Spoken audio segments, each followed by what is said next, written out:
Olá, boa tarde. Estamos aqui no Instituto Essere, eu e o professor Jonathan Godoy.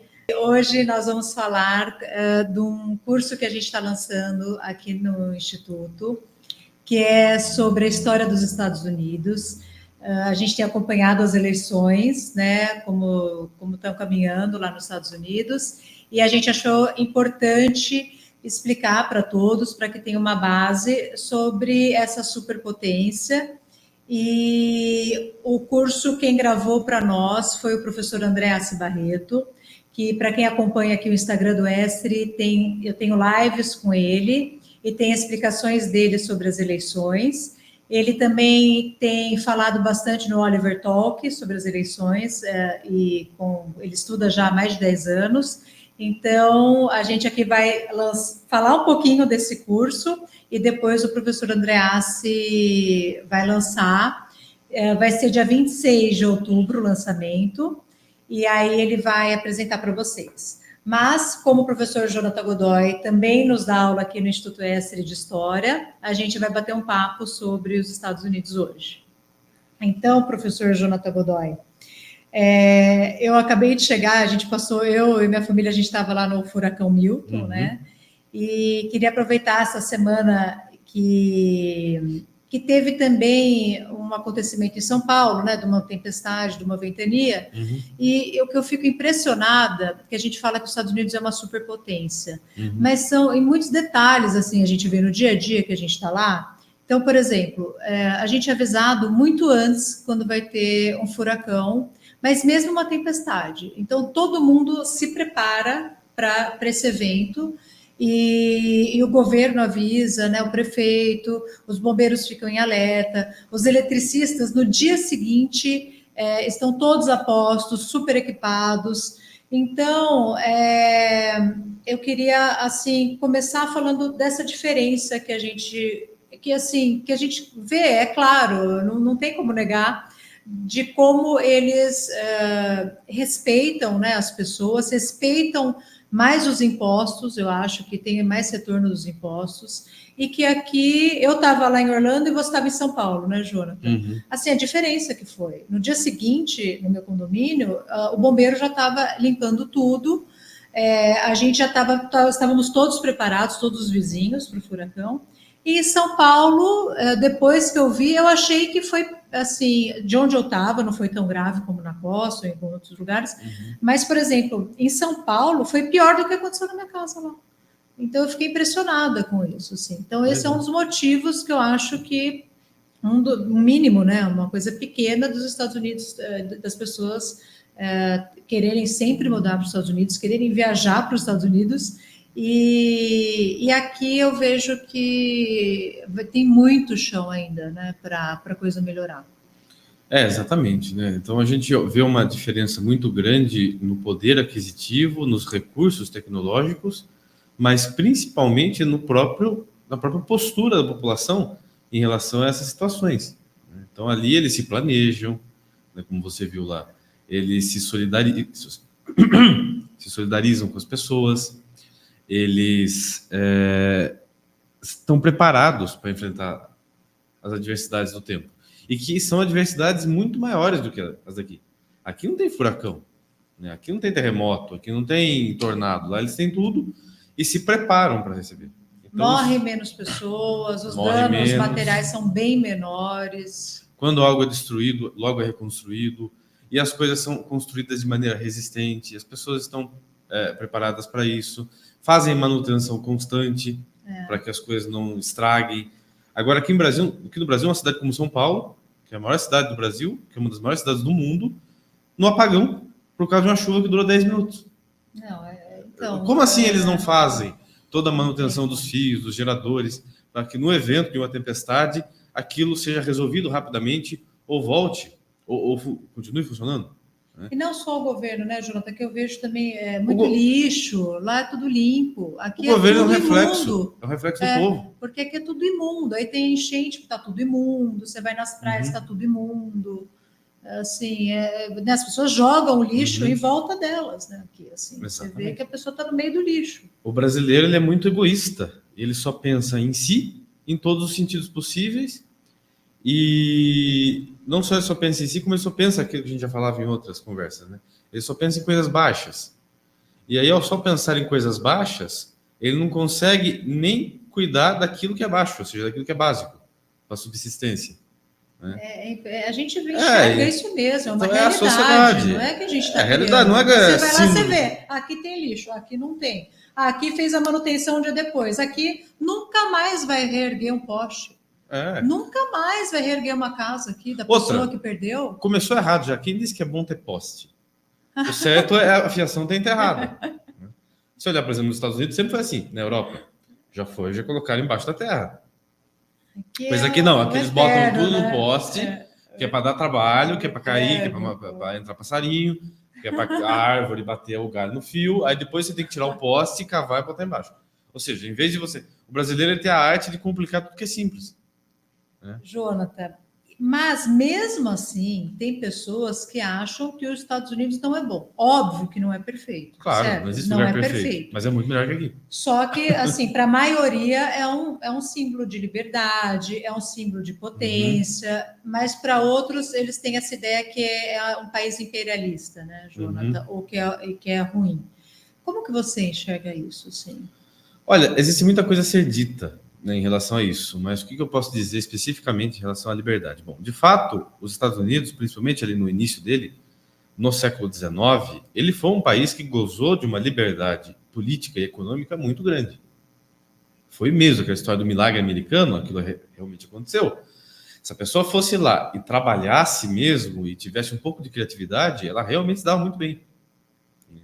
E eles tinham uma autonomia, uma coisa que tem até hoje, porque hoje a gente vê um fenômeno geral no mundo, que é a ascensão cada vez maior dos estados totalitários, ou seja, uma política cada vez mais centralizada, num estado cada vez mais burocrático e autoritário, e que quer controlar tudo na nossa vida. Isso acontece nos Estados Unidos também, mas, em comparação com outros lugares do mundo, é muito melhor ainda.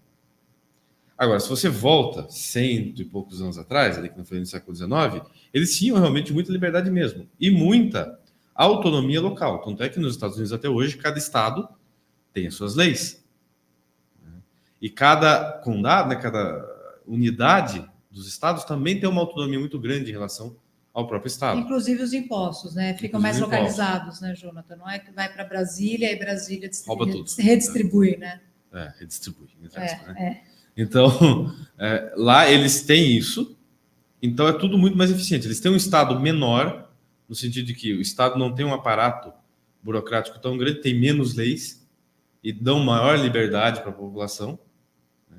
E quanto menos o estado interfere na população, melhor é. Então, os Estados Unidos começou assim, de fato, e por isso que ele deu tão certo. Aliás, isso é um dos motivos que fez com que ele tivesse dado tão certo. Então, esses são os fatores históricos. Fatores históricos. Mas fatos, isso é da Constituição, você acha? Ou isso é da cultura. De como foi formado como mesmo, formaram. Né? Exatamente. Então, de liberdade, que eles tinham essa ideia de estarem livres da Inglaterra, isso? Não só livres da Inglaterra, mas entre eles mesmos. Então, aquele ideal de liberdade de expressão, que refletia em liberdade econômica, liberdade religiosa, liberdade de tudo. Tá. Então, por exemplo, nos Estados Unidos, a maioria é protestante.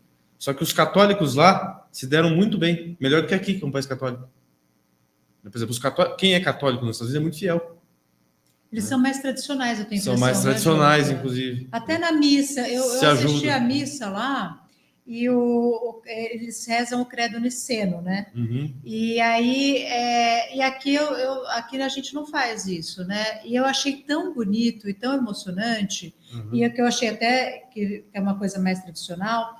E o que eu achei mais interessante, só dando só né, fazendo um adendo, que no credo eles falavam da consubstancialidade, né, Jonathan? Eu até anotei aqui, consubstantial, eles falam na oração, e que é sobre São Tomás, né? Que aqui a gente não tem essa palavra latina, né? É muito mais antiga, né? Essa palavra, ela é do Concílio de Nicéia. O Concílio de Nicéia é do ano 325. É o primeiro concílio da igreja. Então é bem mais tradicional ter isso na missa, né? Assim, na verdade aqui também era assim. É? Então, por exemplo, na missa tridentina se rezava só esse credo. Quando surgiu a missa de Paulo VI, que é a missa em língua vernácula, em português, aqui no caso, as pessoas passaram até a opção de rezar o credo apostólico, que é esse mais simples, que é um credo mais simples. E aí, por ser mais simples e mais fácil de decorar, todo mundo mudou, começou a rezar esse. Mas é lindo esse credo. Em algumas paróquias aqui no Brasil, você vai encontrar alguns padres que puxam esse credo. Né? Então pode ser tanto um quanto o outro. Agora lá, eles nunca mudaram, eles continuaram rezando. Nossa, eu não sabia. O credo, porque ele é muito mais mesmo. explicado. Né? Ele começa lá: creio em um só Deus, Pai Todo-Poderoso, Criador do céu e da terra, em um só Senhor, Jesus Cristo, Filho unigênito do Pai, nascido do Pai antes de todos os séculos. Ele vai falar que ele é Deus e Deus, luz da luz, consubstancial ao Pai. Então, essa primeira parte do credo, que foi desenvolvido no Concílio de Nicéia, é para explicar quem é Jesus direito. Então, mas veja, se a gente soubesse a palavra consubstancial aqui, desde pequenos, a gente já teria um interesse talvez maior em saber o que é consubstancial e que cairia em São Tomás. É isso, Sim, Jonathan? porque São Tomás explica de maneira brilhante isso. Então, acho que até nisso, assim, por ser mais tradicional, mais completo. E então, eu falei isso porque realmente eu fiquei emocionada na missa e eu nunca tinha assistido uma missa assim. E quando fez a referência a São Tomás, que eu já estudei aqui com você, e que a gente tem um curso aqui para todos, a gente tem falado aqui no Instagram, nós temos o curso do professor Jonathan sobre São Tomás de Aquino, que eu já fiz e faço aula com o professor Jonathan. E como eu já sabia, o que significava, me emocionou mais ainda. Então, essa é a importância assim, que eu vejo de estudar, de entender mais sobre a doutrina católica, de entender mais sobre a nossa realidade. Então, muitas vezes a gente reza e não sabe nem o que a gente está rezando. E lá que eu percebi que era o outro credo que eles estavam rezando e que me emocionou e que eles aprendem dessa forma, Jonathan. Então, assim, o que eles têm todo domingo, sábado, domingo, a missa. Está na mente das pessoas, né? Então, isso que é parte mesmo da doutrina católica está na cabeça de todo mundo. Por exemplo, certos cânticos que são universais da igreja e que aqui não são mais utilizados, a liturgia das horas, que o brasileiro no geral nem sabe o que é. Então, são coisas que tá no cotidiano do católico americano. Por quê? Porque eles mantiveram a tradição viva. Mas era uma pergunta chata, que a gente estava falando dos Estados Unidos ser uma superpotência. E a maioria é protestante. A questão financeira, para um católico e para um protestante, é diferente? É diferente, embora eu acho que não esteja vinculado o fato de ser uma superpotência à religião. Por quê? Quais foram as duas primeiras superpotências do mundo, a nível global? Portugal e Espanha, no século XVI, séculos XV e XVI. Eles foram as duas primeiras potências europeias. Eles são dois países católicos. Porque às vezes eu fiquei pensando nisso, falei, a maioria, às vezes isso é uma forma de lidar com a vida ou com o mundo diferente. Então, não, né? Tem sim uma ênfase do protestante mais vinculada à economia, de valorizar mais o ganho de dinheiro? Tem. Só que não está vinculado necessariamente com a potência militar, que é os Estados Unidos, ou com a própria potência da sociedade, que é os Estados Unidos. Claro, a gente tem algumas coincidências, né? Mas não está plenamente vinculado. Agora, a gente observa o seguinte, né? Então, só concluindo o que eu tinha começado a falar sobre os Estados Unidos. Então, de fato, ele tinha essa liberdade política, religiosa e econômica nos Estados Unidos. A gente puxou esse assunto da religião porque eu falei, lá os católicos também tinham mais liberdade do que aqui. Mas que liberdade, Jonathan, então eles tinham mais que aqui? Liberdade de serem católicos mesmo. Então aqui sempre se teve vinculado o catolicismo com a cultura local, com a sociedade como um todo, e acabou virando um catolicismo de fachada, na maior parte do Brasil. O brasileiro, no geral, ele é católico de fachada. Ele não é católico, ele é católico porque ele vai na procissão, porque ele vai à missa, e aí o pai era católico, ele bota um pingentinho no pescoço, ele tem uma imagem de São Benedito na casa, então ele se diz católico por isso, mas é só uma fachada. Então lá os católicos eram mais autênticos, né? E justamente porque a igreja lá nunca se envolveu com a política, ela ficou muito envolvida só consigo mesma, né? Então ela se desencilhou. Então isso foi um aspecto muito positivo. Agora, no âmbito econômico, no âmbito político também, porque quanto menos o Estado interfere nas relações humanas, mais a população tem a liberdade para estabelecer costumes e ter mais justiça. social, produzir cultura de melhor qualidade. Por exemplo, lá não tem um MEC lá. Então, em cada lugar, eles têm as regras para estabelecer a sua escola. Por isso que eles conseguiram construir universidades tão boas. Não, é incrível. Como Harvard, Yale, que agora está em declínio também, mas que no século XIX e XX foram grandes centros. Né? Harvard, Yale, Stanford, Berkeley, né? Grandes universidades tão renomadas e com ensino de tão grande qualidade. As escolas lá são de bairro. É na igreja local, ou seja, eles têm liberdade para fazer. Eu vou fazer uma escola aqui e aqui vai ser. Tudo bem. Aqui vai ser o sistema de ensino que eu quiser. Você quer botar seu filho aqui, você põe, senão você bota seu filho na outra. E é assim mesmo.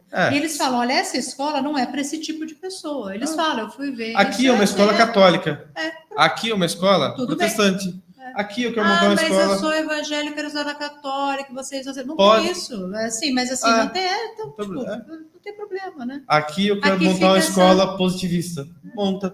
Então, assim, essa liberdade de montar qualquer sistema de ensino lá também possibilitou as pessoas a terem educação de mais qualidade. Parece que querem equalizar tudo. Equalizar sempre, tudo. Né? Então, tudo tem que ser neutro.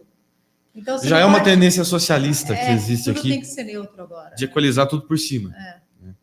E os Estados Unidos preservou também essa cultura que é cristã da ajuda social. Né? Então, assim, as comunidades se ajudavam. As famílias se ajudam até hoje. O americano é muito mais caridoso do que o brasileiro, que é mesquinho. Ele chega lá, ele colabora uns com os outros. Não, a primeira coisa na missa foi falar do furacão e quem que era para ajudar. A primeira coisa que o padre... Aqui não. Aqui você tem o problema do sul, você tem problema na sua própria cidade, de enchente. Na própria família. Ninguém falou nada. Então você vai lá na missa para ajudar, você vai lá na missa para ajudar a sua igreja, né? Assim, não para, né? Então é diferente. Né? Cultura, né, da ajuda mútua. Então tudo isso é óbvio que uma sociedade em que os indivíduos se ajudam vai tudo mais rápido. Não é a sociedade do se vira. Brasileira é a sociedade do se vira, né? E aí a coisa vai a passos lentos. Né? E Jonathan, e geograficamente, você acha que os Estados Unidos leva vantagem? Leva também, tem um conjunto de fatores. Né? Porque... Não. Tem fatores também geográficos. Por exemplo, os Estados Unidos está muito bem localizado no mundo. Ele está entre o Atlântico e o Pacífico. Ele tem saída tanto para o Atlântico quanto para o Pacífico, que dá acesso à Ásia. Ele está entre ali a Europa, né, e o Extremo Oriente. E ele tem muitas terras férteis também. Ele tem uma grande porção lá que é deserto, tem. Então, veja, o Brasil também tem uma dimensão assim equivalente aos Estados Unidos, né? Mas não... o Brasil tem até mais terras férteis que os Estados Unidos, do ponto de vista de cultivável. Mas a localização do Brasil não é tão boa quanto... Ele não tem acesso ao outro lado. Ele não tem acesso ao outro lado. O Brasil não tem acesso ao Pacífico. Os Estados Unidos têm. Então, isso militarmente falando... Nas guerras, então, né, João? Também dá uma vantagem muito grande. Tem o Alasca que dá acesso ao Polo Norte. Também. Certo. Então, ele está muito bem localizado. Isso ajuda também, sem dúvida. Aí um ponto que eu não estudei tanto, né? Até que ponto esse lugar estratégico vai ajudar na economia e militarmente. Né? Mas eu sei que ajuda. Isso é fato. Isso é fato, que ajuda. Qual a extensão disso já não é minha área de especialidade. Mas é fato que ele ascendeu muito rapidamente, por quê? Eu diria que desde que ele conquistou a independência no final do século XVIII, ele já começou a trabalhar, ele já formou essa cultura de respeito, de ajuda e de liberdade, tanto intelectual quanto religiosa, quanto econômica, que fez com que ele crescesse rapidamente. E, Jonathan, e as guerras também ajudaram aos Estados Unidos se consolidar como potência, né? Acabaram ajudando. Por quê? Ele cresceu como potência militar e econômica ao longo do século XIX. Quando chega no início do século XX e tem a Primeira Guerra Mundial, a Europa fica quebrada. Então as grandes potências europeias, principalmente a Inglaterra, mas Inglaterra, França, Alemanha, Itália, ficam quebradas. E os Estados Unidos não foi afetado diretamente pelas guerras. Então ele acaba ganhando proeminência. E até emprestando dinheiro, né? E ganhando dinheiro com esses empréstimos. E aí ele cresce. Ele cresce muito. E essa relação dos Estados Unidos com o Oriente, assim, que gerou esses atentados, que até hoje geram, né? Esse medo de atentado. Aí que tá. E desse ódio, né? Das pessoas com com os Esse Estados ódio Unidos. em relação aos Estados Unidos é um pouco cultivado pela cultura comunista pregada pela União Soviética ao longo de todo o século XX. Eles eram os inimigos, eles criaram uma propaganda, eles foram melhores que os Estados Unidos na propaganda, e quem é melhor na propaganda vence. E mesmo agora nas guerras, né? Então Mesmo tem Israel, Líbano, claro, agora... os Estados Unidos fez coisas terríveis. Fez, por exemplo, jogar Sim. bomba atômica em Hiroshima e Nagasaki é injustificável. Como é que você joga bomba atômica numa população civil? Isso aí é erradíssimo do ponto de vista do direito natural, claro, que é o certo e errado. Isso aí está errado. Agora, comparado ao que a Rússia fez, a Rússia matou 60 milhões do próprio povo, né, de fome, e estabeleceu uma ditadura sangrenta, e criou toda essa rede de difamação no mundo todo. A China, pior. E os países árabes, Jonathan? Pior ainda. Você vai ver como é. Vai viver num país. Mas eu tenho sangue libanês, né? Então, aí eu queria, né, saber, porque lógico que tem pessoas que estão defendendo, né, o Líbano, e tem pessoas que estão entendendo de outra forma que tem que tirar, né, os terroristas de lá, assim, né? Tem gente que fala que é uma justificativa para atacar, né, o Líbano, e que esses grupos terroristas existem, né? E que os Estados Unidos apoiam, né? Esses grupos terroristas existem, isso é um fato. Eles põem criança em máquina de fazer pão. Então isso aí vai falar que isso é justificável? Então, a gente vai entrar num assunto bem complicado, né? De guerra e que não vamos chegar também, não vamos chegar também no desfecho. Mas os Estados Unidos está sempre envolvido em tudo. Ele está envolvido como grande potência. Ele é a grande potência mundial, ainda hoje.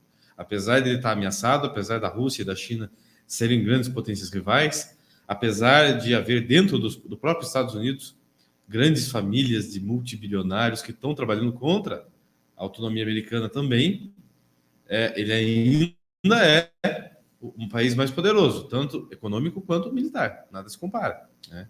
Que é isso que o segura, Jonathan? É isso que ainda o segura. Culturalmente, ele vem perdendo forças. Vem perdendo muita força.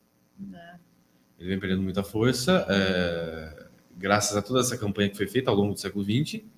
Então, ao longo do século XX, os comunistas perceberam que você não impõe o comunismo com base na guerra, você impõe por meio da cultura. Você cria uma cultura comunista para que as pessoas se adequem ao comunismo sem saber que estão aderindo ao comunismo. Então, isso foi feito através da tomada das instituições de ensino e principalmente da tomada do clero na igreja, inclusive dos pastores protestantes, e da tomada da mídia e da indústria cultural. Então, por exemplo, a indústria de Hollywood está nos Estados Unidos, mas era produzida por... É a máquina de propaganda dos Estados Unidos. Para o mundo inteiro, né? Não é máquina de propaganda dos Estados Unidos, virou máquina de propaganda anti-americana. Era uma propaganda americana, mas virou propaganda way of life americano, e aí mudou para o mundo inteiro, todo mundo via aquilo. Da década de 60 para cá mudou. Então a propaganda anti-americana. Recentemente eu assisti aquele filme que é horrível, né? Não, você não vai me apresentar outro filme horroroso. Vou. A Forma da Água, né? Que ganhou Oscar, tudo quanto é Oscar que existiu, daquele Guilherme Del Toro.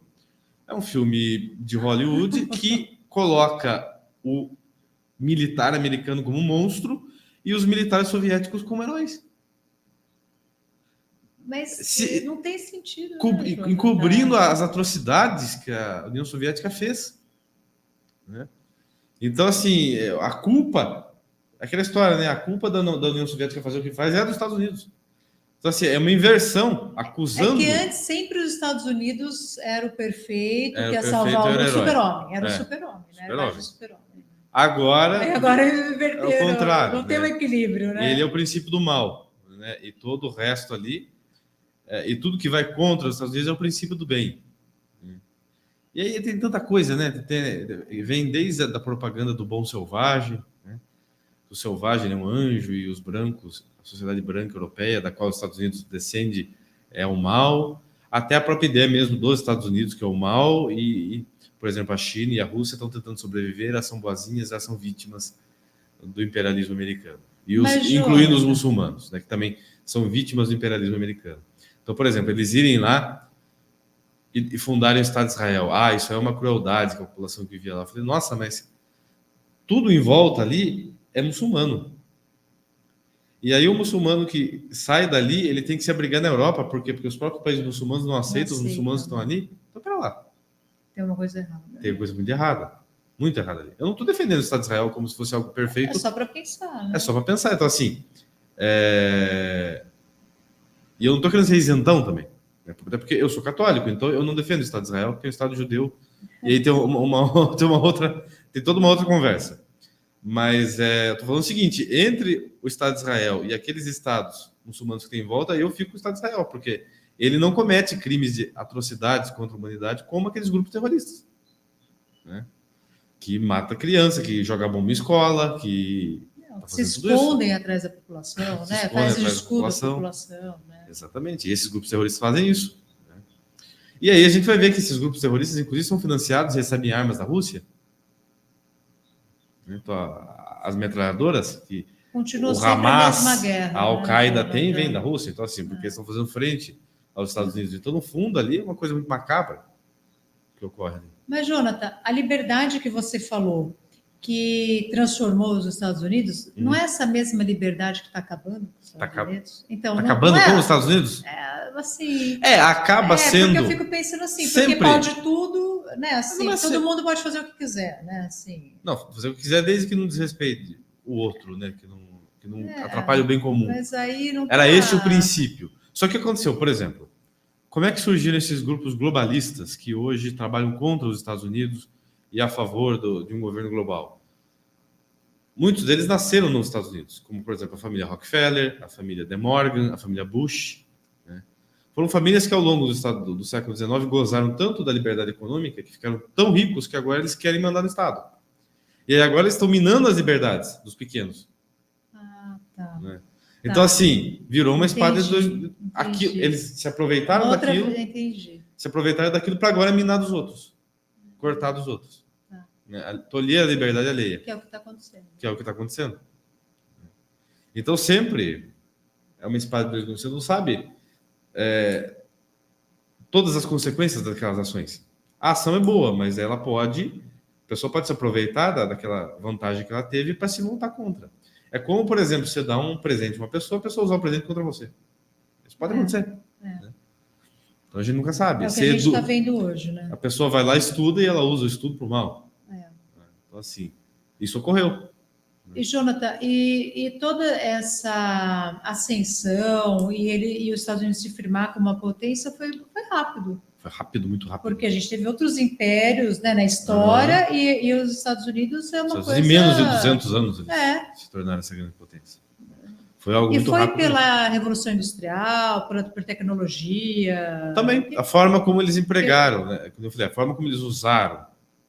Eles fizeram duas coisas, né? Então, eles se aproveitaram da liberdade política e econômica e cresceram muito intelectualmente e economicamente. Então, eles tiveram essa força de vontade de querer crescer intelectualmente e economicamente.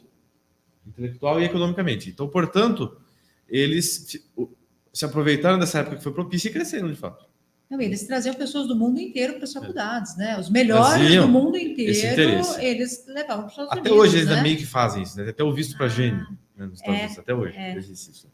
Tá muito... Mas tinha, né? Os melhores, mas antes era mais fácil. Eles eram convidados, né? Olha, vem para as faculdades do mundo todo. As melhores cabeças estavam lá, Jonathan, né? Então, portanto, a ausência de leis trabalhistas que eles falam que prejudica, pelo contrário, ajuda. Porque daí você não tem que pagar tanto imposto para o governo e todo mundo pode ganhar mais.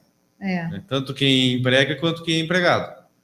Por exemplo, eu já dei aula, e isso eu falo com base em experiência real, de conversar com pessoas. Eu dei aula de inglês muito tempo e eu dei aula para muitas pessoas que moravam lá, brasileiros que estavam lá de maneira ilegal. O cara falava, não quero ser daqui. Eu prefiro ficar ilegal aqui do que legal no Brasil. Eu prefiro trabalhar de Uber aqui do que ser médico no Brasil. Eu já vi gente falar isso. Tem muito mais oportunidade. A pessoa vive bem. A pessoa vive bem. E com segurança. Sem carteira assinada, sem nenhum benefício, ela ganha muito mais. Aqui, a pessoa tem aquele monte de benefício, mas não ganha nada. O que adianta? Porque preso, né? Esses benefícios são ilusões. É a casinha de doce da bruxa do João e Maria. Toda vez que o governo vai falar que vai dar um benefício para você, é a casinha de doce do João e Maria. né? Então, assim, você acha que você vai ganhar, mas você vai perder a tua liberdade. Você vai ganhar o doce, mas vai perder a vida. E, Jonathan, e o que é que... Vamos fazer uma outra comparação. O que que a gente não acha legal nos Estados Unidos? Assim, Muita coisa. Hoje, só principalmente, para a gente não ficar, puxando o né? saco, dizer que tá puxando o saco, né? Porque a gente Não, que enxergou não coisas falei. práticas, a gente enxerga que é uma potência realmente, Enxerga que a sociedade vive bem lá, melhor que aqui. mas eu não me lembro se foi o Tom Jobim que falou que também era ruim morar nos Estados Unidos, você acaba trocando, né? 6 por meia dúzia. Assim, tinha coisas boas no Brasil e coisas ruins, e tem coisas boas lá e coisas ruins, né? Tem coisa ruim lá, como em qualquer outra sociedade, que daí eu falo que daí a questão é humana mesmo. Agora, o que eu falaria que há de ruim na cultura americana? Há um fechamento entre eles, até porque eles têm muita cultura, eles produziram muita cultura de qualidade, então eles acabam fechando em si mesmo, né? Então, não é raro o americano que só fala inglês, não fala nenhuma outra língua. Não é raro o americano que nem sabe onde fica o Brasil no mapa. Não é raro. Tem uma imagem, né, uma imagem, do Brasil, um preconceito, que é só floresta. É um preconceito muito grande. E é real isso, né? É real, eles acham isso mesmo, né? Então, tem essa generalização, tem essa cultura meio que de superioridade, síndrome de superioridade que existe e que acaba existindo em toda a grande potência. Os britânicos eram assim no século XIX, os franceses foram assim, né? Os portugueses foram assim no século XVI. Então, sempre quando você está na potência, você se acha superior aos outros, né? Então, tem essa tendência. E depois tem a queda. E teve também esses exageros militares, sim, ao longo da história americana, né? Esses mais recentes, invasão do Iraque, invasão do Afeganistão, eu não estudei direito para poder opinar com tanta propriedade. Mas saíram correndo também no Afeganistão, né? Saíram, né? Mas, por exemplo, aquilo que eles fizeram na Segunda Guerra, que eu falei, não tem justificativa. Isso aí é um erro mesmo. Então, houve sim erros, é claro, né? Agora, se ainda assim você jogar na balança, eu acho que outros lugares, por exemplo, se jogar na balança, eu acho que os Estados Unidos não fez algo semelhante à Guerra do Ópio. Ainda que os comunistas venham falar, mas eles fizeram embargo em Cuba. Mas pera lá, o embargo em Cuba é porque a própria Cuba causou isso. É outra conversa. A mesma coisa é Venezuela ou outros países. Né? Agora eu falo assim, ações concretas do governo americano semelhantes à Guerra do Ópio, eu acho que não tem. Por exemplo, a Guerra do Ópio foi um crime contra a humanidade que a Inglaterra fez na China. Isso aí é nítido, né? Embora a Inglaterra tenha feito coisas boas também. Enfim. Então, sempre quando a gente fala de grandes impérios, a gente vai ver atrocidades e coisas boas. E, Jonathan, você como professor de inglês, né, e de história, de filosofia, por que a Inglaterra perdeu os Estados Unidos? Perdeu os Estados Unidos? Porque eles não conseguiram controlar a colônia. Então, eles, de fato, se organizaram, aquelas pessoas que estavam ali, para ser um país mesmo. Para ser uma nação. Mas a Inglaterra era mais forte militarmente. Era mais forte, só que não valeria a pena ela empregar todos os seus esforços militares para reconquistar aquela colônia. Foi isso que aconteceu. Nem sempre por exemplo, Guerra do Vietnã. Os Estados Unidos perdeu. Porque o Vietnã teve apoio da China e da Rússia. Ele teria que entrar na guerra com a China e com a Rússia, talvez ele até venceria, mas não valeria a pena. Ele ia virar uma terceira guerra mundial. Né? Então vale a pena fazer tudo isso. Não vale. Então tem coisa que não vale a pena. Então, né? Por isso. Né? Na época a Inglaterra era mais forte, obviamente. Né? Só que mover todo aquele contingente militar para reconquistar a colônia era algo que não era viável. Todo o seu contingente militar não era viável. E, Jonathan, e as guerras internas que tiveram? Guerra civil... E isso, assim, o que a gente... não é para ser tão grande os Estados Unidos, não era? Era para ser... Porque sempre teve essas guerras. Teve a Guerra Civil Americana, né? O Sul contra o Norte. Inclusive, eram os escravagistas contra aqueles que queriam a liberdade dos escravos. E, infelizmente, os que queriam a liberdade venceram. Né? E, por exemplo, os Estados Unidos teve sim muitos problemas sociais, como, por exemplo, o problema do racismo, que lá sim é estrutural, aqui não é. Lá sim é estrutural, né? Porque, de fato, houve o apartheid americano, até no século XX ainda. Né? Então, aqui não pode estudar negro, aqui não pode estudar branco.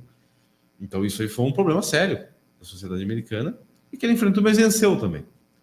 Se Você vocês... acha que venceu, Jonathan? Eu acho que venceu, porque hoje o racismo que resta é um racismo ideológico mesmo, não é mais agora a estrutura. Vocês veem que, Tá. vocês veem que agora os negros americanos são muito ricos. Não é mais... A Tá. população negra.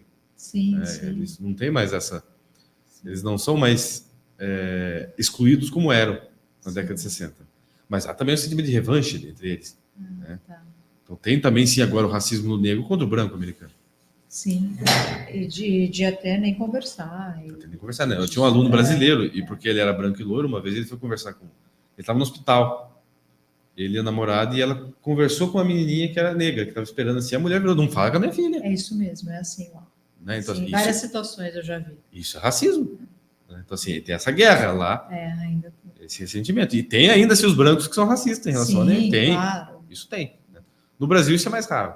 No Brasil o branco casa com o negro, casa com o índio, casa com... essa mistura, né? Que é ótimo aqui, né? Que é ótimo. Ótimo.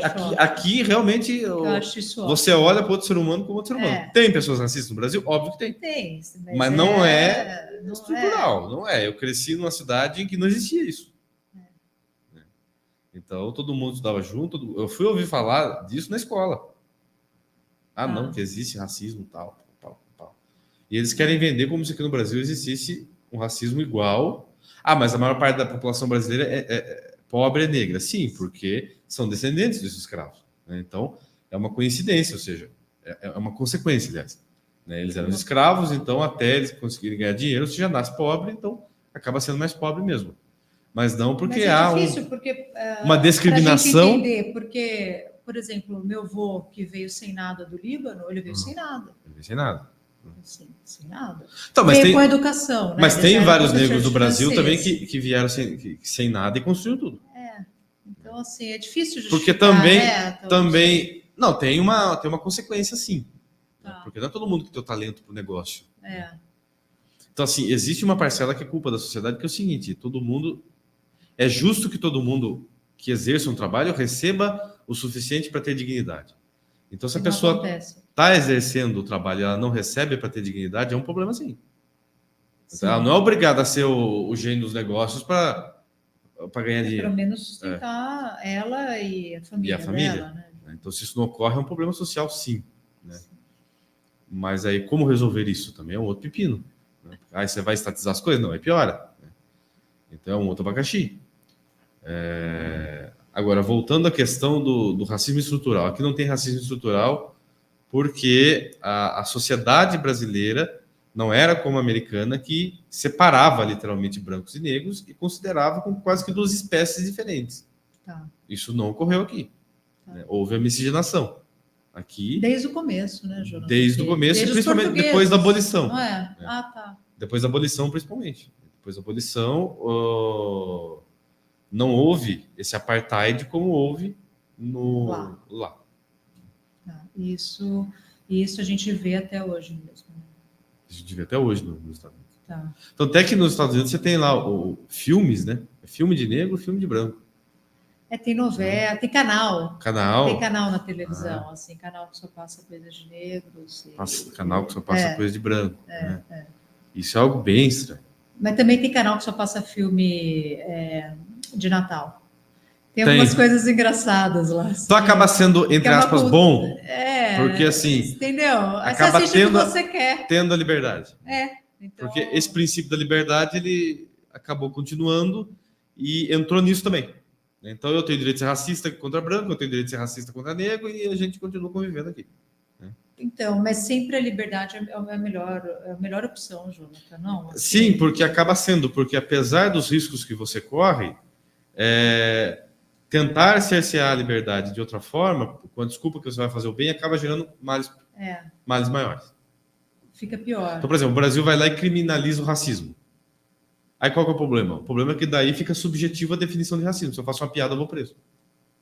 Não, e tudo que é subjetivo... Tudo que é subjetivo acaba sendo racismo. Ou, por exemplo, eu discuto com uma pessoa, a pessoa fala, discutir comigo porque eu sou negro. Eu falei, mano, discuti com ele porque ele é negro. Eu discuti porque eu tive uma divergência. Por outra razão. Não, mas a pessoa é negra, se faz de vítima. Então, a liberdade é melhor, sempre. Né?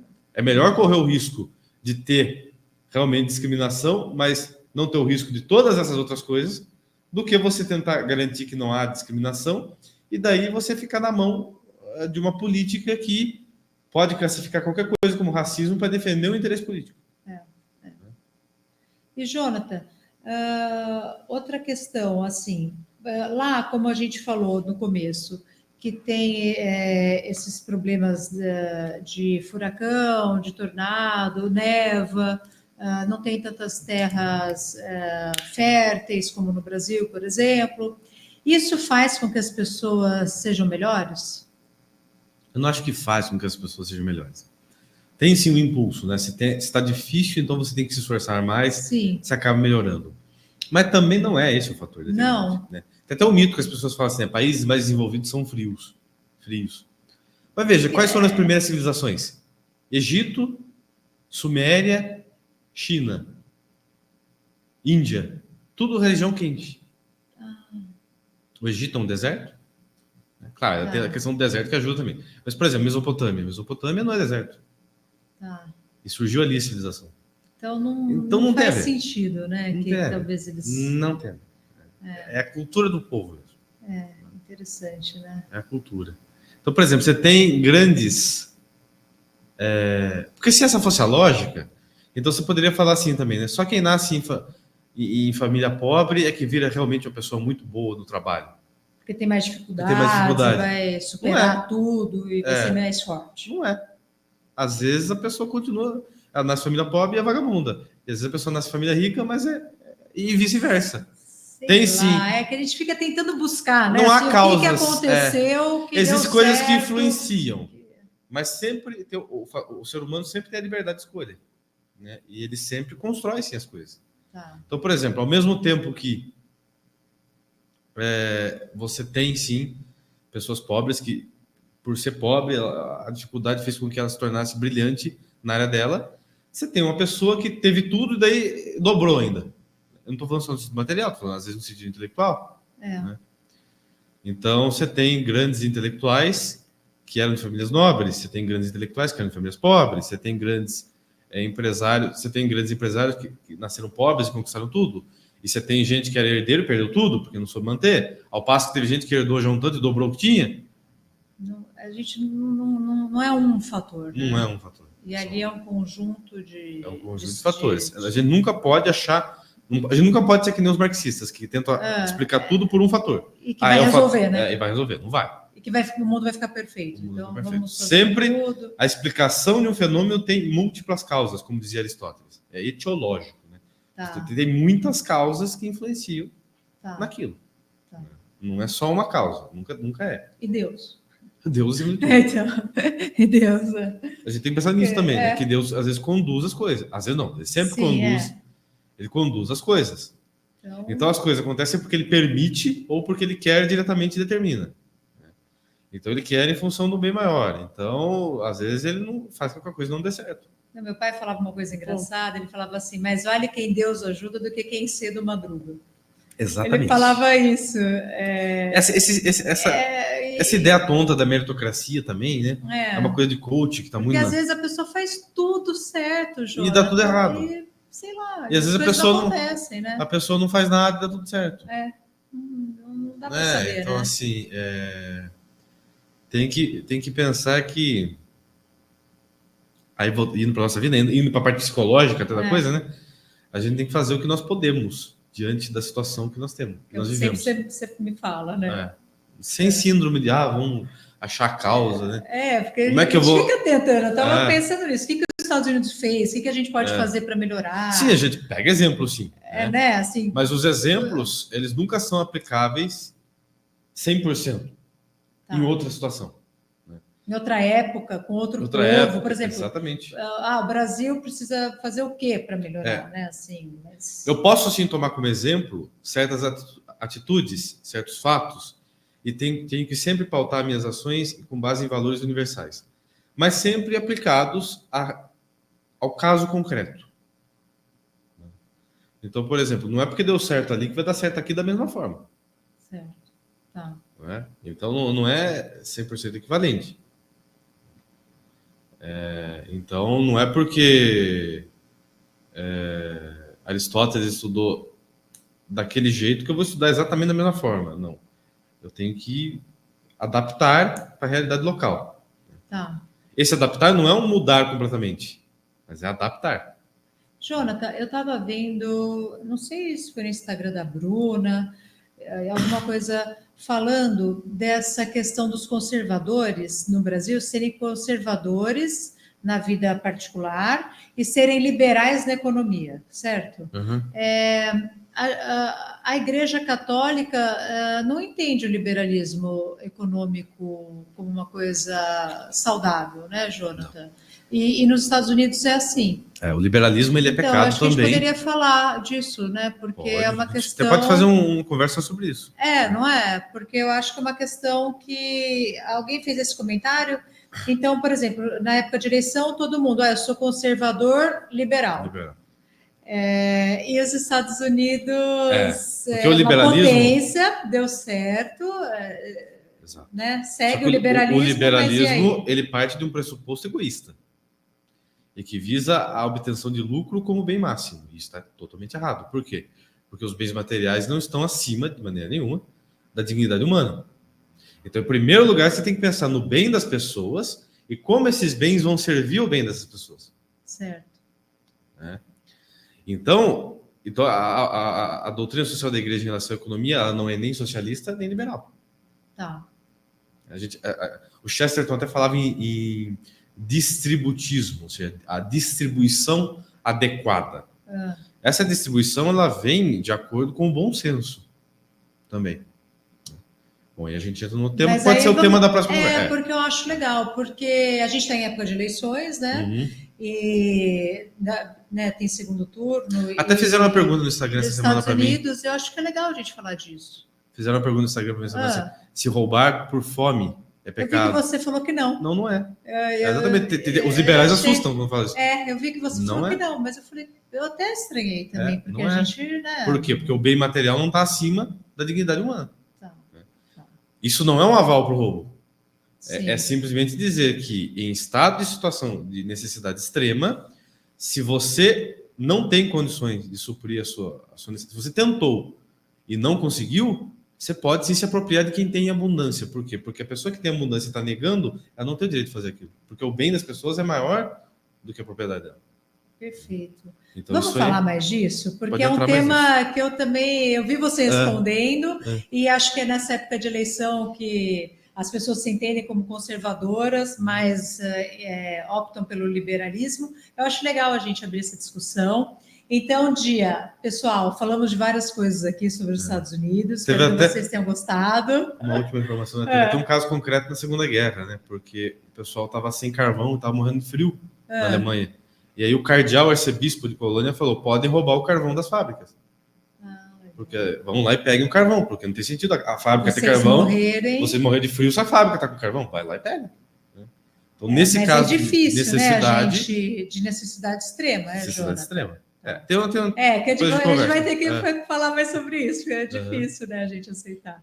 Então, dia 26 de outubro, a gente lança aqui no Instituto Estri, com o professor André Assi Barreto, que ele estuda há muito tempo e ele está no Oliver Talk falando das eleições, explicando as eleições para nós, nosso curso sobre história dos Estados Unidos. Depois a gente vai lançar esse módulo que vai desde do comecinho até a independência. Acho que o professor André Assi fez esse módulo e vai ter outros módulos. E também o curso do professor Jonathan Godoy sobre São Tomás de Aquino.